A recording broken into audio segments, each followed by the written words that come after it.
we think there's something wrong with us if we don't eat at those times, or if we're hungry after just eating, and your body's telling you what you want, what you need. Like, you don't need to. You're not smarter than your body. End of story. I think that's the title of this podcast. You're not smarter than your body. Period. It's about what you think your body will give you. So, like when we mentioned earlier, instead of seeking a size or a number on the scale, why don't you chase a feeling? This is how I feel. Sun is coming up, are you ready to go? We can take a ride, we can take it slow. Welcome back to the show. I am so excited. Chrissy is here today to just like shine a light on all things body positivity and more. And I haven't had one of these conversations in quite some time, so I'm really excited to have you here. Same. I'm just excited for this whole setup. This is really cool. This is really cool. I'd love to know, like, who are you and what brings you joy and what's your purpose? Oh my goodness, those are juicy questions. Hi, I'm Chrissy Ajisafe. I am originally from London. Well, actually, I'm originally from Nigeria. I was raised in London. I've been in LA for about 10 years. Mm-hmm. And what brings me joy? Oh my goodness. My love. I have a lot of amazing love in my life. Mm-hmm. What is my passion? My passion, at least right now, purpose, it could change or develop into something different as time goes on. But I struggled with bulimia for 12 years. Wow.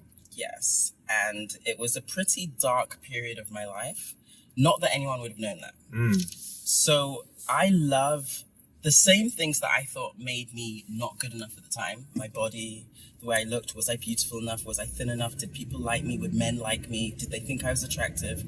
All of those things that I worried about. Now I teach women that they can get all of those things, the power, the confidence, love, just the self-assuredness through loving themselves.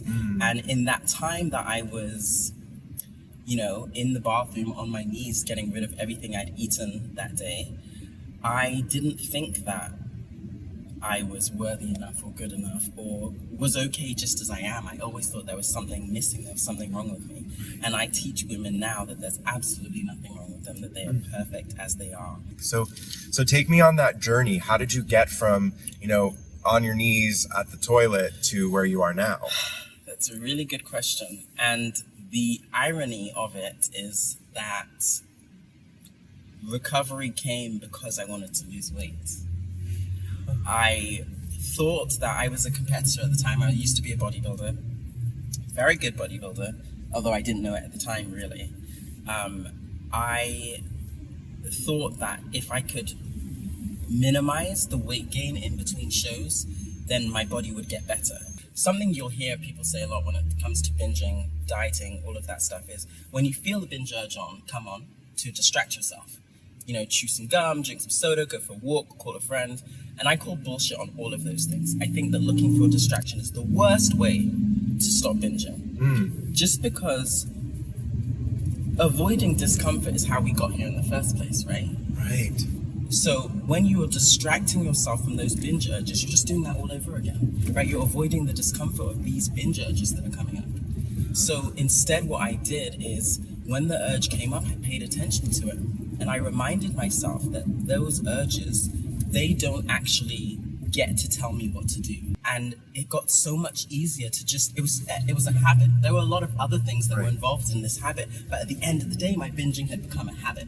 So I treated it as a habit, and that's how I stopped binging. What was sending me to binging in the first place was wanting to maintain the shape of my body, wanting to maintain a certain shape, because I felt like I had to do that. So for whatever strategy I used to stop binging, for as long as I was telling myself that my body wasn't good enough, that would manifest some other way.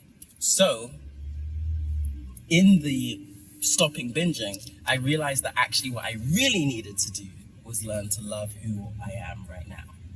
And that's how we got here. That's how we got here. A lot of the time when people say that they want to lose weight, they use the excuse that they want to be healthy, right?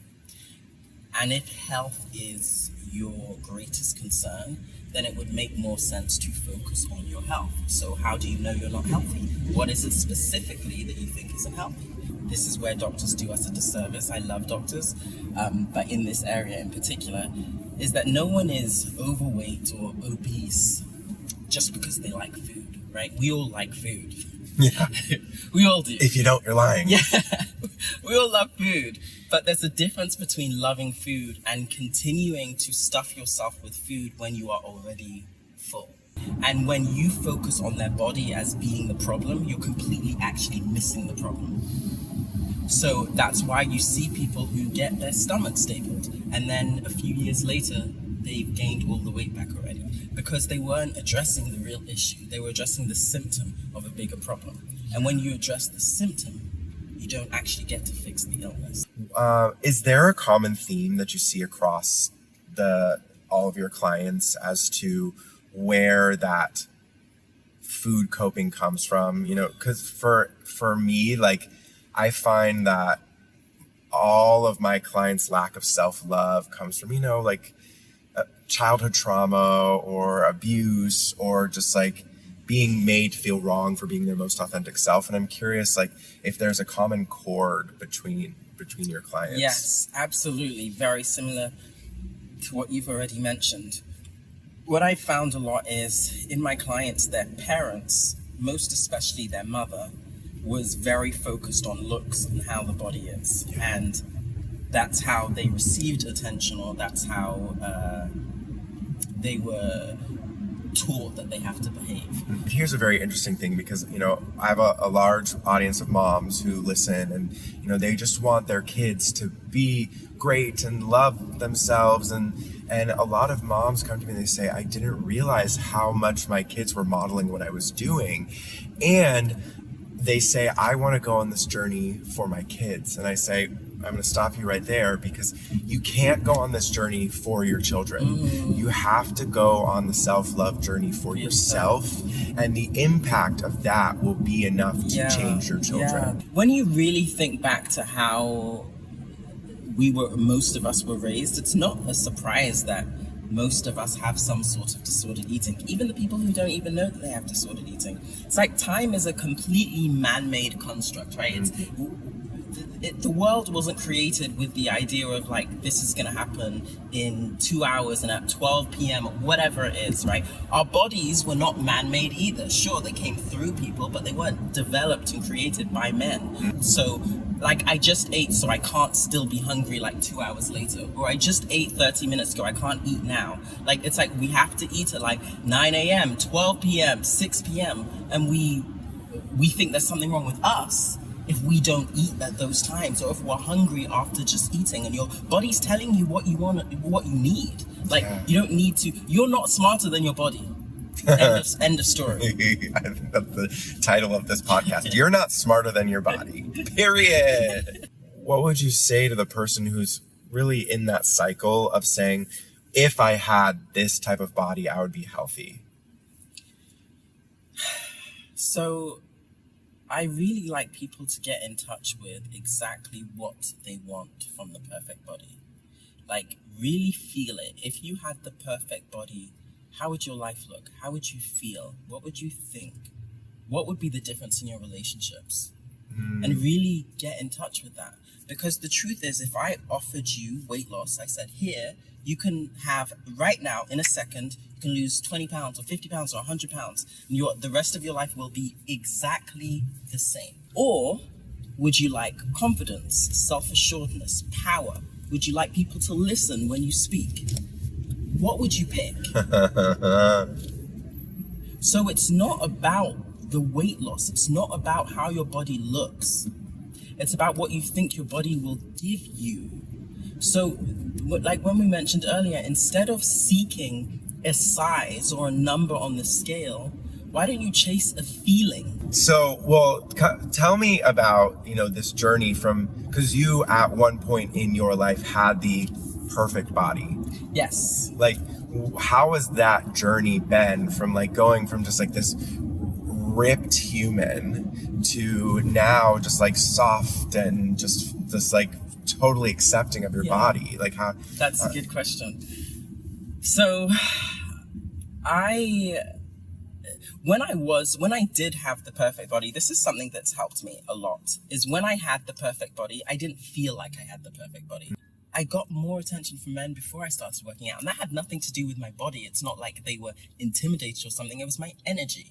We always forget how important energy is. And when you have the energy of, I'm not good enough, or like, please like me, please be my friend, please be my friend. I'll think about it. Yeah, exactly. No one wants to be friends with that. No one wants to be around that. And I would chase guys like I needed them to breathe. And they were just like, I'm not into that. So it didn't matter that my butt looked great. It didn't matter that I had a six-pack. None of that mattered. On my face, the way I looked, my energy was unsure. Like, do you like me? Because I don't. Fuck, marry, kill, breakfast, lunch, dinner. Okay. Oh, gosh. Okay. Marry breakfast.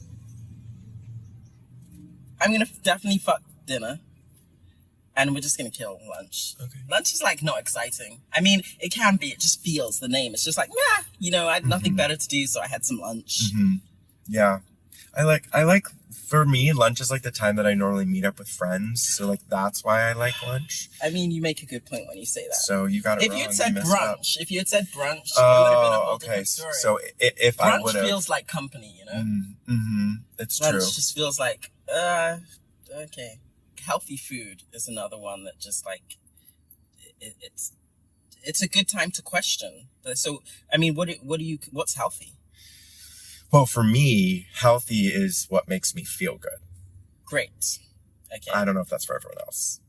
Yes. Like, if you ask my mom, she'd be like salad and soup. Yes. So we're going to talk about both of those things. So I like my clients to eat whatever food feels good to them. But for most of us, the idea of eating food that feels good to us is more of an ego thing than actually are we paying attention to our body. Because when we label foods good or bad, we're going to feel good when we eat food that we think is good, just because that's how we've labeled it. We're not going to feel good when we eat food that we think is bad because of how we've labeled it. Would you say that health is a mindset? 100%. And that, you led me to my next point, 100%. So when people are like, well, I don't eat chocolate because it's unhealthy. Well, what's healthier? Having chocolate when you feel like it, or completely avoiding chocolate because you think if you're going to have a bite of chocolate, your whole life, world, and body is going to fall apart. It's like, we talk about health, like, I can't eat this food because it's just not healthy. When meanwhile, like, the thoughts that are going through your head 24/7 are far more unhealthy than anything you're about to put in your mouth. Yes. So I'm curious, like, because I'd love to know, what is this impact that you dream of, that you want to have? Oh my gosh, that's such a great question. I see myself speaking to Oprah about food issues, body positivity, self-love, of it all. I see Oprah as being a client of mine. Not saying that she has food issues or body issues. I'm just saying that I would love for her to be a client of mine. And in terms of impact, I would just like, you know, right now we have, as soon as, I'll speak for women, like, as soon as women don't feel good about themselves or they don't feel comfortable in their body, the go-to is always, let's go on a diet. I would really like to get to the point where instead of your friends saying, hey, have you tried keto? They're like, hey, have you tried loving yourself a little bit more? Have you tried taking care of yourself in a different way? Instead of restricting. Yeah, exactly. Giving yourself something. Same. Where can people find you? Okay. To get all the goods? The best place to find me, to talk to me, is on Instagram. Okay. Which is Chrissy Ajisafe, which is CHRISSY, and then Ajisafe is AJISAFE, like Ajisafe. Chrissy, this has been so amazing. I love this conversation so much. I feel like we could do 20 gazillion podcasts. Yeah, I wonder, like, as I'm thinking, I had such a great time talking to you, and I'm like, was this like a conversation that was like just for us? Or is like this a conversation that other people also think that is great as well? No. It was such that was a great conversation. This is a conversation this is how my show is, you know, because we're just driving on the road. Well, everyone, make sure to go follow Chrissy. Thank you so much for being on the show. Remember, you are worth it. You deserve it. And you are not alone. We'll see you next time. Bye.